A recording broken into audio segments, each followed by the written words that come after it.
ভারতীয় চোরাই মোবাইল ব্যবসার সঙ্গে জড়িত থাকার কথা আদালতে স্বীকার করেছেন ঝিকরগাছার ব্যবসায়ী সাইফুল ইসলাম।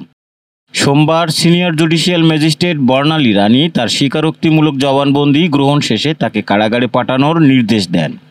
অন্যদিকে থানা পুলিশ অভিযান চালিয়ে কেন মোবাইল উদ্ধার করতে পারেনি সে বিষয়ে ঝিকরগাছা থানার 2 পুলিশ কর্মকর্তাকে তলব করা হয়েছে।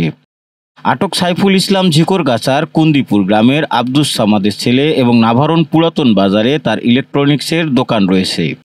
আদালতে দেওয়া জবানবন্দিতে তিনি জানান, বৈধভাবে ভারতে যাওয়ার সময় তার পরিচয় হয় এক চোরাই মোবাইল সিন্ডিকেট সদস্যের সঙ্গে। এরপর থেকে ওই সিন্ডিকেটের সদস্যরা পাসপোর্ট যাত্রীদের মাধ্যমে চোরাই মোবাইল ফোন তার কাছে পৌঁছে দিত। প্রায় 3 বছর ধরে তিনি এই ব্যবসা চালিয়ে আসছিলেন। এর আগে গত শুক্রবার রাতে নাভারণ বাজারে সাইফুলের দোকানে অভিযান চালায় শার্শা ও ঝিকরগাছা থানা পুলিশ, কিন্তু অজ্ঞাত কারণে সাইফুলকে ছেড়ে দেওয়া হয়। পরে বিষয়টি পুলিশ সুপারের নজরে এলে অতিরিক্ত পুলিশ সুপার আহসান হাবিব নিজে সাইফুলের বাড়িতে অভিযান চালিয়ে 44টি মোবাইল ফোন উদ্ধার করেন এবং সাইফুলকে আটক করেন। এ ঘটনায় ঝিকরগাছা থানায় মামলা দায়ের করে পুলিশ। যশোরে দায়িত্ব পালন না করে ভ্রমণে যাওয়ার অভিযোগ উঠেছে এক বিচারকের বিরুদ্ধে। সিনিয়র আইনজীবী দেবাশিস দাস সুপ্রিম কোর্টের রেজিস্ট্রারের কাছে লিখিত অভিযোগ করেছেন।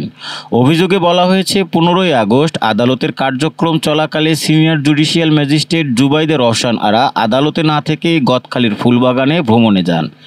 এতে আসামি ও সাধারণ মানুষ ভোগান্তিতে পড়েন। একই সঙ্গে আরেক বিচারকের দায়িত্বে গাফুলতির কথাও উল্লেখ করা হয়েছে।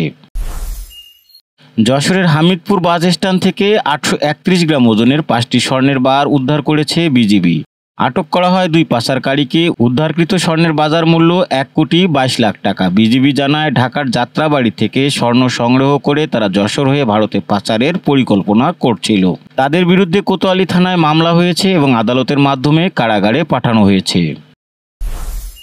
সরকার ঘোষিত সময়েই নির্বাচন অনুষ্ঠিত হবে বলে জানিয়েছেন বিএনপির ভাইস চেয়ারম্যান অধ্যাপক নার্গিস বেগম। সোমবার যশোরে নারী সমাবেশে তিনি বলেন, ভোট ছাড়া সরকার হয় না, জনগণের মতামতেরও প্রতিফলনও হয় না। বিএনপি নারীর উন্নয়ন ও সুরক্ষার পথ প্রদর্শক ছিল এবং ভবিষ্যতেও তা অব্যাহত রাখবে বলে জানান তিনি। যশোরে বাবা রেখে যাওয়া 60 বিঘা জমি 2 ভাই জাল দলিল করে দখল করেছেন বলে অভিযোগ তুলেছেন বোনেরা। তারা অভিযোগ করেন, ভাইপো আদালতের প্রভাব খাটিয়ে নথিও গায়েব করে ফেলেছেন। বর্তমানে জমি ফেরত চাইলে হুমকিও দেওয়া হচ্ছে। এ ঘটনায় তারা সংবাদ সম্মেলন করে প্রশাসনের হস্তক্ষেপ কামনা করেছেন। দেশ বিদেশের খবর সবার আগে জানতে ভিজিট করুন ratdennews.net।